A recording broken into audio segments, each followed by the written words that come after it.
போன வீடியோவில் யூஐயிலிருந்து login form create பண்ணிவிட்டு அதில் யூசர் நேம் பாஸ்வேர்ட் கொடுத்தா நம்ம அப்ளிகேஷனுக்குள்ளே என்ட்ரு ஆகிற மாதிரி செட் பண்ணியிருந்தோம். ஆனால் நம்ம போன வீடியோவில் கொடுத்த யூசர் நேம் பாஸ்வேர்டு வந்து டெர்மினல்லேருந்து கிரியேட் சூப்பர் யூசர் கொடுத்து நம்ம க்ரியேட் பண்ணது. இந்த வீடியோவில் யூஐயிலிருந்து எப்படி நமக்கு தேவைப்படும் போது யூசர் க்ரியேட் பண்ணிக்கிறது அப்படிங்கிறத பற்றி பார்க்க போகிறோம். ஃபஸ்ட்டு நம்ம டெம்ப்ளேட்ஸ் ஓப்பன் பண்ணிக்கலாம். அதில் நம்ம சைன்அப் ஃபார்மை காட்டுறதுக்கான HTML பேஜ் வந்து க்ரியேட் பண்ணிக்குவோம். signup.html. இப்போ லாகின் பேஜில் இருக்கிற அந்த HTML கண்டென்ட்டை அப்படியே காப்பி பண்ணிவிட்டு signup HTML வந்து நான் பேஸ்ட் பண்ணுறேன். ஃபஸ்ட்டு இந்த signup பேஜுக்கான வியூ ஃபங்க்ஷனும் URL எழுதிக்கலாம். அதுக்கப்புறம் நமக்கு தேவையான ஃபீல்ட்ஸை வந்து க்ரியேட் பண்ணிக்கலாம். அடுத்து அத்தன்டிகேஷனோட வியூஸ் வந்துட்டு இந்த சைனப்காக ஒரு வியூ வந்து எழுதிடுவோம். def signup page request return render request signup.html and இந்த signup ஃபங்க்ஷனுக்கான URLs வந்து எழுதிடுவோம். இங்கே URLக்கான பாத் நேம் வந்து signup அப்படின்னு வச்சிடலாம். ஸோ அவ்வளோதான், ஆல்ரெடி சர்வர் வந்து ரன்னில் தான் இருக்குது. நம்ம ப்ரௌசர் ஓப்பன் பண்ணிவிட்டு signup பேஜோட URL வந்து விசிட் பண்ணுவோம். /signup/ இங்கேயும் வந்து நமக்கு லாகின் பேஜ் அப்படின்னு காட்டுது. ஏன்னா நான் signup பேஜில் வந்து நம்ம கண்டென்ட் எதுவுமே மாற்றலை. லாகின் பேஜில் என்ன இருந்ததோ அதை தான் காப்பி பண்ணி ஆட் பண்ணியிருந்தோம். இப்போ இந்த இடத்துல லாகின் பேஜுக்கு பதிலாக signup பேஜ் அப்படின்னு மாற்றிக்குவோம். இப்போ signup பேஜ் அப்படின்னு மாறிக்கிச்சு. சைன்அப் பண்ணும்போது என்னென்ன ஃபீல்டுக்கு வந்து நம்ம வேல்யூ வாங்கணுமோ அதுக்கான இன்புட் ஃபீல்ட்ஸ் எல்லாம் வந்து நம்ம இங்கே ஆட் பண்ணணும். ஸோ நம்ம பில்ட்டினாக வந்து யூசர் மாடல் எடுத்து தான் நம்ம கஸ்டமைஸ் பண்ணுறது வந்து பார்த்துருந்தோம். அப்போது டோட்டலாக அந்த யூசர் மாடலில் என்னென்ன ஃபீல்ட்ஸ் இருக்குதுன்னு நமக்கு தெரியணும். அது தெரிஞ்சால் தான் அதில் எந்தெந்த ஃபீல்டுக்கு யூசர் வந்து சைன்அப் பண்ணும்போது அவங்கக்கிட்டேருந்து வேல்யூ வாங்கணும் அப்படின்னு நம்ம இன்புட் ஃபீல்ட்ஸ் வந்து வைக்க முடியும். ஃபஸ்ட்டு ஒர்க் பெஞ்ச் வந்து ஓப்பன் பண்ணிக்கிறேன். இதில் நம்மளோட டேட்டா பேஸ் வந்து ஓப்பன் பண்ணிக்குவோம். நம்ம Django DB வந்து யூஸ் பண்ணிகிட்டு இருந்தோம். இப்போ இதில் அத்தன்டிகேஷனுக்குள்ளே இருக்கிற யூசர் மாடல் வந்து ஓப்பன் பண்ணிக்கலாம். இதில் பார்த்தீங்கன்னா password, last login, super user, user name, first name, last name, email அப்படின்னு இவ்வளோ ஃபீல்ட்ஸ் வந்து இருக்குது. இது எல்லாமே பில்ட்டினாக இருந்த ஃபீல்ட்ஸு. ஏஜ் அப்படிங்கிற ஃபீல்டு மட்டும்தான் நம்ம அந்த மாடல் எடுத்து அப்ஸ்ட்ராக்ட் பண்ணிவிட்டு கஸ்டமான ஒரு ஃபீல்டு வந்து நம்ம ஆட் பண்ணியிருந்தோம். இப்போ இங்கே இருக்கிற ஃபீல்ட்ஸில் எந்தெந்த ஃபீல்டுக்கு வந்து யூசர் சைன்அப் பண்ணும்போது நம்ம வேல்யூ வாங்கணுமோ அது எல்லாத்துக்கும் நம்ம இன்புட் ஃபீல்ட்ஸ் வந்து க்ரியேட் பண்ணிக்கலாம். ஸோ ஃபஸ்ட் டைம் லாகின் பண்ணும்போது அவங்க யூசர் நேம் வந்து க்ரியேட் பண்ணுவாங்க.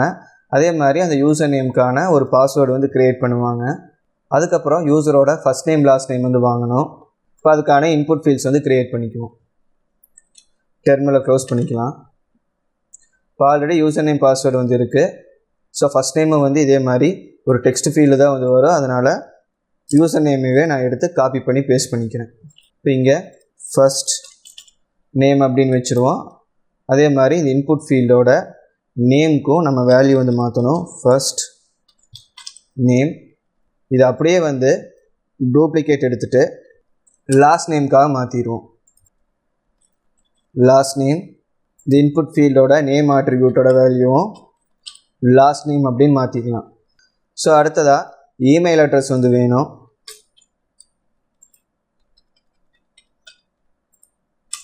அதுக்கு இன்புட்டோட டைப் வந்து இமெயில் அப்படின்னு மாற்றிடலாம். இங்கேயும் வந்து இமெயில் அட்ரஸ் அப்படின்னு மாற்றிட்டு இந்த இன்புட் ஃபீல்டோட நேமை வந்து email_address அண்டு நம்ம வச்சுருக்கிற கஸ்டம் ஃபீல்டான ஏஜுக்கும் வந்து நம்ம இன்புட் வாங்கிக்கலாம். ஏஜ் வாங்கும்போது டைப் வந்து நம்பர் வந்து கொடுப்போம். அதுக்கான லேபிளும் ஏஜ்னு ஆட் பண்ணிவிட்டு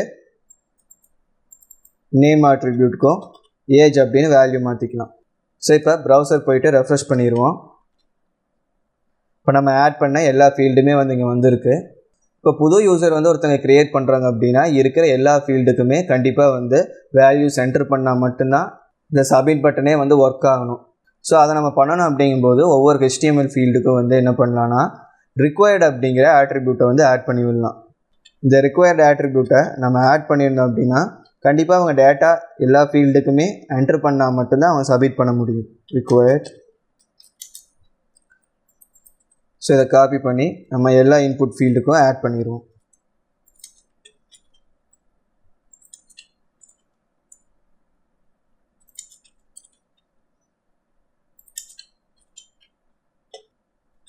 ஸோ இப்போ ரெஃப்ரெஷ் பண்ணிக்குவோம். இப்போ எல்லா ஃபீல்ட்ஸும் எம்டியாக இருக்குது, இல்லை 4 ஃபீல்டில் டைப் பண்ணியிருக்காங்க, ஒரு ஃபீல்டு எம்டியாக இருக்குது, 2 ஃபீல்டு எம்டியாக இருக்குது அப்படின்னா கண்டிப்பாக வந்து நம்ம இந்த சப்மிட் பட்டன் மேலே கிளிக் பண்ணும்போது ஒரு வார்னிங் மெசேஜ் வந்து காட்டும். இப்போ நான் சப்மிட்டை கிளிக் பண்ணோன்னையும் ஃபஸ்ட்டு ஃபீல்டை ஹைலைட் பண்ணிவிட்டு please fill out this field அப்படின்னு வருது. இதே ஃபஸ்ட் ஃபீல்டு ஏதாவது டேட்டா என்ட்ரு பண்ணிட்டோன்னா அடுத்து செகண்ட் ஃபீல்டுக்கு வரும். இப்படி ஒவ்வொரு ஃபீல்டாக வந்து டேட்டாஸ் ஏதாவது என்ட்ரு பண்ணியிருக்காங்களான்னு செக் பண்ணிகிட்டே வரும் கடைசி ஃபீல்டு வரைக்கும். ஸோ எல்லா ஃபீல்டுமே வந்து என்ட்ரு ஆயிருந்தால் மட்டும்தான் சப்மிட் பட்டனில் நம்ம என்ன யூஆர்எல் மென்ஷன் பண்ணுறோமோ அந்த யூஆர்எல் கால் பண்ணும். ஸோ இதுக்கப்புறம் இதுக்கான போஸ்ட் லாஜிக் வந்து எழுதிடுவோம். வியூஸ் ஓப்பன் பண்ணிவிட்டு if request dot method equal to இப்போ ரிக்வெஸ்ட் மெத்தட் வந்து போஸ்ட்டில் டேட்டா வரும்போது நம்ம யூசர் மாடலை கால் பண்ணிவிட்டு அதுக்கு அந்த வேல்யூஸ் எல்லாம் பாஸ் பண்ணி சேவ் பண்ணிடுவோம். இப்போ ஃபஸ்ட் நம்ம யூசர் மாடலை வந்து இம்போர்ட் பண்ணோம். From dot models import user model import பண்ணிட்டோம். இதில் யூசர்னு ஒரு நேம் வச்சுட்டு ஈக்குவல் டு வேரியபிள் நேமை நியூ யூசர்னு மாற்றிடுவோம். New underscore user equal to இந்த யூசர் மாடலை கால் பண்ணிக்கிறோம். யூசர் மாடலை கால் பண்ணிவிட்டு வர டேட்டாலேருந்து ஒவ்வொரு ஃபீல்டுக்கும் அதுக்கான வேல்யூ வந்து நம்ம பாஸ் பண்ணிக்கலாம். ஃபஸ்ட்டு யூசர் நேம் அப்படிங்கிற இந்த காலம் நேம் நம்ம எடுத்துகிட்டு user name equal to request dot போஸ்ட்டில் வர யூசர் நேம். இதுக்குள்ளே கொடுக்கறது எப்பவுமே நம்ம அந்தந்த இன்புட் ஃபீல்டுக்கு வச்சுருக்க நேம் ஆட்ரிபியூட்டோட வேல்யூவை தான் வந்து ஆட் பண்ணுவோம். ஸோ யூசர் நேமோட நேம் ஆட்ரிபியூட்டோட வேல்யூவாக யூசர் நேம் அப்படிங்கிறது இருக்குது. ஸோ இங்கே என்ன வச்சுருக்கிறோமோ அதை தான் எடுத்து ஒவ்வொரு ஃபீல்டுக்கு ஆட் பண்ணுவோம். இந்த பக்கம் வர வேண்டியது மாடலில் இருக்கிற அந்த ஃபீல்டோட நேம், அதாவது நம்ம டேபிளோட இந்த ஃபீல்டோட name. So user name add பண்ணிட்டோம். பாஸ்வேர்டை நம்ம இங்கே கொடுக்கக்கூடாது. பாஸ்வேர்டு எப்பவுமே வந்து யூசர் என்ன தராங்களோ அது அப்படியே போய் சேவ் ஆகக்கூடாது. அதுக்கு பதிலாக இங்கே டிஃபால்ட்டாக சேவ் ஆகிருக்கிற மாதிரி என்கிரிப்ட் ஆகி சேவ் ஆகணும். ஸோ அதனால் நம்ம சேவ் பண்ணும்போது அது தனியாக என்கிரிப்ட் பண்ணணும். அதனால் இதை ஒரு வேல்யூவாக உள்ளே நம்ம பாஸ் பண்ண முடியாது, அது தனியாக நம்ம ஆட் பண்ணிக்கலாம். ஸோ அதுக்கப்புறம் இருக்கிறது பார்த்திங்கன்னா ஃபஸ்ட் நேம் வந்து இருக்குது. ஸோ இங்கே கமா கொடுத்துட்டு ஃபஸ்ட் நேம் வந்து ஆட் பண்ணிக்கலாம். ஈக்குவல் டு ரிக்வெஸ்ட் டாட் போஸ்ட்லேருந்து வந்த ஃபஸ்ட் நேம். ஸோ இது கமா ஆட் பண்ணிவிட்டு லாஸ்ட் நேம் வந்து கொடுத்துடலாம். இதுவும் ரிக்வெஸ்ட் டாட் போஸ்ட்லேருந்து வந்த லாஸ்ட் நேம். ஸோ இது போக இமெயில் அட்ரஸும் ஏஜும் வந்து வாங்கியிருந்தோம். இமெயிலுக்கு இங்கே ஃபீல்டு வந்து இமெயில் அப்படின்ட்டு இருக்குது, ஏஜுக்கும் ஏஜ் அப்படின்ட்டு இருக்குது. இங்கே email equal to request dot போஸ்ட்டில் இங்கே வேறு இமெயில் மட்டும் கொடுத்தா பத்தாது. நம்ம இங்கே சைன்அப் ஃபார்மில் இமெயிலுக்கான நேம் ஆட்ரிபியூட் வேல்யூவாக நம்ம இமெயில் அட்ரஸ் அப்படிங்கிறது வந்து கொடுத்துருக்கோம்.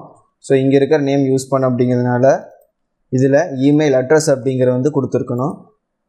அதுக்கப்புறம் ஏஜ் அப்படிங்கிறது இருக்குது. இதுக்கும் ஆட்ரிபியூட் நேம் வந்து ஏஜ் தான் வந்து வச்சுருந்தோம். அதனால் இதுக்கு டேரெக்டாக ஏஜ் அப்படின்னா யூஸ் பண்ணிக்கலாம். இப்போ பாஸ்வேர்டை எப்படி ஆட் பண்ணோம் அப்படின்னா அதுக்கு செட் பாஸ்வேர்டுன்னு ஒரு ஃபங்க்ஷன் வந்து இருக்குது, அதை கால் பண்ணணும். இந்த டேட்டா ஸ்டோர் ஆகிருக்கிற இந்த வேரியபிளை கால் பண்ணிவிட்டு அதுக்கு டாட் செட் அண்டர்ஸ்கோர் பாஸ்வேர்ட் இந்த ஃபங்க்ஷனை கால் பண்ணிவிட்டு இதோட ப்ராக்கெட்ஸ்குள்ளே நம்ம பாஸ்வேர்டை கொண்டு வர இந்த ஃபீல்டோட ஆட்ரிபியூட் நேம் வந்து மென்ஷன் பண்ணணும். ஸோ ரிக்வெஸ்ட் டாட் போஸ்ட்லேருந்து வர பாஸ்வேர்ட். ஸோ இந்த வேல்யூஸ் எல்லாம் டைரெக்டாக எடுத்துக்கும். இந்த வேல்யூவை மட்டும் எடுத்து என்கிரிப்ஷன் கீயை வச்சு அது என்ன ஃபார்மேட்டில் என்கிரிப்ட் பண்ணுதோ அந்த ஃபார்மேட்டுக்கு மாற்றிக்கும். ஸோ ரெண்டும் நடந்து முடிஞ்சதுக்கப்புறம் நம்ம இந்த யூசரை சேவ் பண்ணிக்கலாம். ஸோ இந்த வேரியபிள் டாட் சேவ் மெத்தட் வந்து கால் பண்ணுறேன். இப்போ ப்ரௌசர் போயிட்டு ப்ரௌசர்லேருந்து ஒரு யூசர் ஆட் பண்ணி செக் பண்ணிடுவோம். இப்போ ரெஃப்ரெஷ் பண்ணிக்கிறேன். இப்போ யூசர் நேமாக user1 அப்படிங்கிறது கொடுக்குறேன். பாஸ்வேர்ட்லேயும் user1 அப்படின்னு ஆட் பண்ணிக்கிறேன்.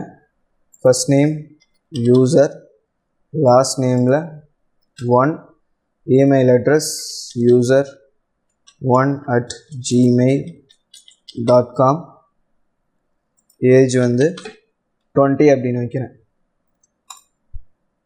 ஸோ சப்மிட் பட்டனை கிளிக் பண்ண உடனே பேஜ் ரீலோட் ஆகிருச்சு. இப்போ டேட்டா பேஸ் போயிட்டு ரெஃப்ரெஷ் பண்ணி பார்ப்போம். ஸோ ஒரு யூசர் ஆட் ஆகிருக்கு. அதோட யூசர் நேம் நம்ம ஸ்க்ரீனில் என்ன கொடுத்தோமோ அந்த user1 அப்படிங்கிறது அப்படியே வந்திருக்கு. ஸோ நம்ம யூஐயில் கொடுத்த டேட்டாவை வச்சுட்டு ஒரு புது யூசர் க்ரியேட் பண்ணியிருக்கு. பாஸ்வேர்ட் என்கிரிப்ட் ஆகி ஸ்டோர் ஆகிருக்கு. ஸோ நமக்கு ஏன் இன்னும் இந்த பேஜில் அப்படியே நிற்கிதுன்னா, நம்ம சேவ் ஆனதுக்கப்புறம் ரீடைரக்ட் ஆகிற மாதிரி இன்னும் எதுவுமே எழுதலை. ஸோ இதுலேயும் ஒரு விஷயம் நம்ம எக்ஸ்ட்ராவாக செக் பண்ணுற மாதிரி இருக்கும். அது என்ன அப்படின்னா இந்த யூசர் நேம். ஸோ அதனால் எப்போவுமே இந்த யூசர் நேம் யூனிக்காக இருக்கா என்னென்னு நம்ம டெஸ்ட் பண்ணணும். அப்போ அதோட லாஜிக்கை மட்டும் நம்ம ஆட் பண்ணி அதுக்கான எரர் மெசேஜ் காமிச்சிட்டோம் அப்படின்னா இந்த சைன்அப் ஃபார்முக்கான ஒர்க் கம்ப்ளீட் ஆயிரும்.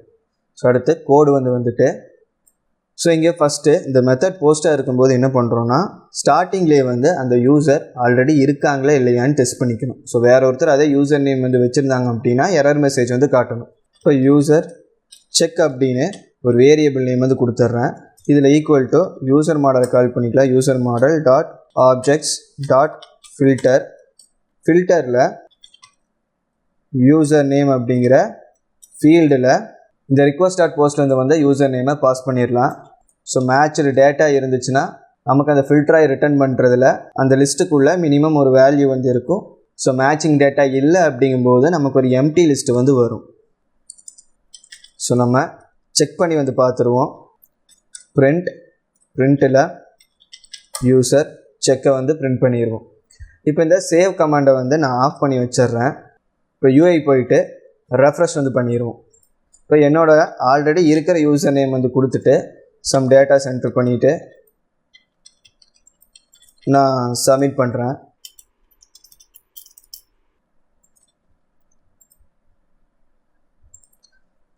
இப்போ டெர்மினல் ஓப்பன் பண்ணி பார்த்தோன்னா நமக்கு அந்த கொரி செட்டை ரிட்டர்ன் பண்ணியிருக்கு.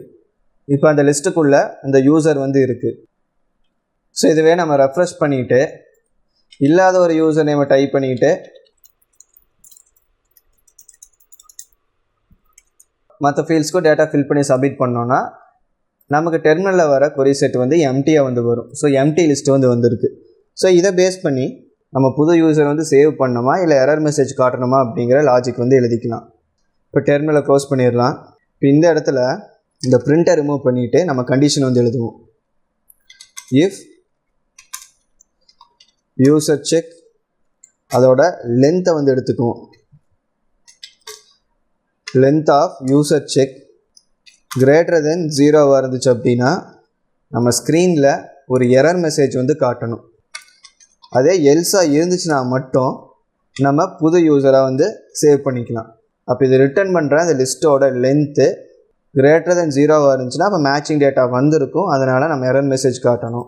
சப்போஸ் 0 இருந்துச்சு அப்படின்னா மேட்சிங் டேட்டா எதுவுமே இருக்காது. நம்ம யூசரை சேவ் பண்ணிடலாம். இப்போ யூசர் சேவ் ஆயிடுச்சு அப்படின்னா நம்ம லாகின் பேஜுக்கு ரீடைரக்ட் பண்ணிடலாம். க்ரியேட் பண்ண யூசர் நேம் பாஸ்வேர்டை வச்சுட்டு அவங்க லாகின் பண்ணிக்குவாங்க. Return redirect /. இதுவே மேட்ச் டேட்டா ஃபவுண்ட் ஆச்சு அப்படின்னா நம்ம எரர் மெசேஜ் காட்டணும். இப்போ அதுக்கு இனிஷியல் கான்டெக்ஸ்ட் நம்ம லாகின் பேஜ் க்ரியேட் பண்ண மாதிரியே ஒரு எம்டி கான்டெக்ஸ்ட் க்ரியேட் பண்ணிவிட்டு நம்ம பாஸ் பண்ணிடுவோம். எரர் அப்படிங்கிற பேரில் எம்டி கொட்டேஷன்ஸ் கொடுத்துட்றேன். இதை நம்ம சைன்அப் பேஜ்க்கு கான்டெக்ஸ்ட்டாக பாஸ் பண்ணிடுவோம். Context okay. ஸோ இந்த இடத்துல இப்போ டெம்ப்ரரியாக பாஸ் அப்படிங்கிறது கொடுக்குறேன். ஸோ நமக்கு எரர் எதுவுமே வராமல் இருக்கும். ஸோ இங்கே கான்டெக்ஸ்ட்டை பாஸ் பண்ணியிருக்கு. இந்த கான்டெக்ஸ்ட்டை நம்ம சைன்அப் பேஜில் ரிசீவ் பண்ணணும். இங்கே ஃபார்மில் யூசர் நேம் ஃபீல்டுக்கு கீழே இந்த எரர் மெசேஜ் வர மாதிரி கொடுத்துடலாம். ஸோ ஒரு பேராகிராஃப் டேக்குள்ளே டெம்ப்ளேட் டேக்ஸ் யூஸ் பண்ணிவிட்டு எரரை காமிச்சிருவோம். ஸோ லாகின் பேஜில் நம்ம என்ன சிஎஸ்எஸ் யூஸ் பண்ணோமோ அந்த சிஎஸ்எஸ்ஸை எடுத்து இங்கேயும் யூஸ் பண்ணிக்கலாம். ஸோ டேஞ்சர் கொடுக்கும்போது வர எரர் மெசேஜ் ரெட் கலரில் வரும். இதை சைன்அப் ஃபார்மில் பேஸ்ட் பண்ணிக்குவோம். ஸோ இப்போ நம்மளுக்கு யூசர் நேமு கீழே எந்த ஃபீல்டுமே வரல, ஏன்னா இனிஷியலாக எரர் மெசேஜ் வந்து எம்டியாக கொடுத்துருக்கோம். இப்போ யூசர் நேம் ஆல்ரெடி மேட்ச் ஆச்சுன்னா மட்டும் இதே பேஜை ரெண்டர் பண்ணுவோம். ரெண்டர் பண்ணும்போது எரர் மெசேஜ் ஏதாவது நம்ம கொடுத்து ரெண்டர் பண்ணுவோம். ஸோ அடுத்து எரர் மெசேஜ் வந்து ஆட் பண்ணிக்கலாம். இப்போ வியூஸ் போயிட்டு இந்த யூசர் செக் வேரியபிளோட லென்த்து >0 வரும்போது அப்படியே என்ன பண்ணுறோன்னா ரிட்டர்ன் ரெண்டரில் இந்த பேஜை அப்படியே எடுத்துக்கிறோம். கான்டெக்ஸ்ட் மட்டும் என்ன பண்ணுவோன்னா மறுபடியும் க்ரியேட் பண்ணிவிட்டு இப்போ எரர் மெசேஜ் வந்து ஏதாவது கொடுத்துருவோம். ஸோ எரர் கொட்டேஷனில் star user name already exists. So இப்போ ப்ரௌசர் போயிட்டு செக் பண்ணிடுவோம். இப்போ பேஜை ரெஃப்ரெஷ் பண்ணிக்கலாம். ரெஃப்ரெஷ் பண்ணிவிட்டு இப்போ நான் என்னோடய ப்ரீவியஸ் யூசர் நேமை வந்து என்டர் பண்ணுறேன். Password, first name, last name, email address, அதுக்கப்புறம் ஏஜ். நான் சப்மிட் பண்ணுறேன். நமக்கு யூசர் நேம் ஆல்ரெடி எக்ஸிஸ்ட் அப்படிங்கிற எரர் வந்து வருது. கீழேயும் வந்திருக்கு, ஏன்னா நம்ம 2 டைம் ஆட் பண்ணியிருக்கோம் அப்படின்னு நினைக்கிறேன். இப்போ சப்மிட் பண்ணிடுவோம். சப்மிட் பண்ணும்போது ஆல்ரெடி இருந்த யூசர் நேமை கொடுத்தங்காட்டிக்கு யூசர் நேம் ஆல்ரெடி எக்ஸிஸ்ட் அப்படிங்கிற எரர் வந்து வருது. ரெஃப்ரெஷ் பண்ணிவிட்டு ஸோ இப்போ இல்லாத யூசர் நேம் வந்து கொடுக்கலாம். யூசர் 1 வந்து ஆல்ரெடி க்ரியேட் பண்ணியிருந்தேன். இப்போ யூசர் 2க்காக நான் க்ரியேட் பண்ணுறேன். யூசர் 2, பாஸ்வேர்டும் user 2, first name user, last name 2, email address user 2@gmail.com, அதுக்கப்புறம் ஏஜ். இப்போ நான் சப்மிட் பண்ணுறேன். சப்மிட் பண்ணோடனே யூசர் வந்து க்ரியேட் பண்ணியிருக்கோம். ஸோ இங்கே ரெஃப்ரெஷ் பண்ணிக்கலாம். யூசர் 2 அப்படிங்கிற பேரில் யூசர் க்ரியேட் ஆகிருச்சு. அண்ட் சக்ஸஸ்ஃபுல்லாக க்ரியேட் ஆனங்காட்டிக்கு நமக்கு லாகின் பேஜுக்கு ரீடைரக்ட் வந்து பண்ணிருச்சு. இப்போ நம்ம க்ரியேட் பண்ண யூசர் நேம் பாஸ்வேர்டை கொடுத்து லாகின் பண்ணிக்கலாம். யூசர் 2, பாஸ்வேர்டும் யூசர் 2. இப்போ சப்மிட் பண்ண உடனே நமக்கு கஸ்டமர் பேஜுக்கு ரீடைரக்ட் வந்து பண்ணிருச்சு. ஸோ ப்ரீவியஸ் வீடியோஸில் பார்த்ததை விட இப்போ கொஞ்சம் பேஜ் லேஅவுட்ஸ் வந்து நான் மாற்றிக்கிட்டு இருக்கேன். ஸோ 1000 சப்ஸ்கிரைபர்ஸ் ரீச் பண்ணோம் அப்படின்னா நம்ம பண்ணிட்டு இருக்கிற ப்ராஜெக்டை க்ளீனாக ரெடி பண்ணி உங்களுக்கு டவுன்லோடபுள் ஃபைலை வந்து கொடுத்துட்றேன். ஸோ இந்த வீடியோ அவ்வளோதான். பிடிச்சிருந்தால் லைக் பண்ணுங்கள். ஜாங்கோவை கம்ப்ளீட்டாக கற்றுக்கணும் அப்படின்னு நினச்சிங்கன்னா மறக்காமல் நம்ம சேனலுக்கு சப்ஸ்கிரைப் பண்ணிடுங்க. சப்ஸ்கிரைப் பண்ணிவிட்டு ஜாங்கோ ப்ளேலிஸ்ட்டை கம்ப்ளீட்டாக பாருங்கள். தேங்க்ஸ் ஃபார் வாட்சிங்.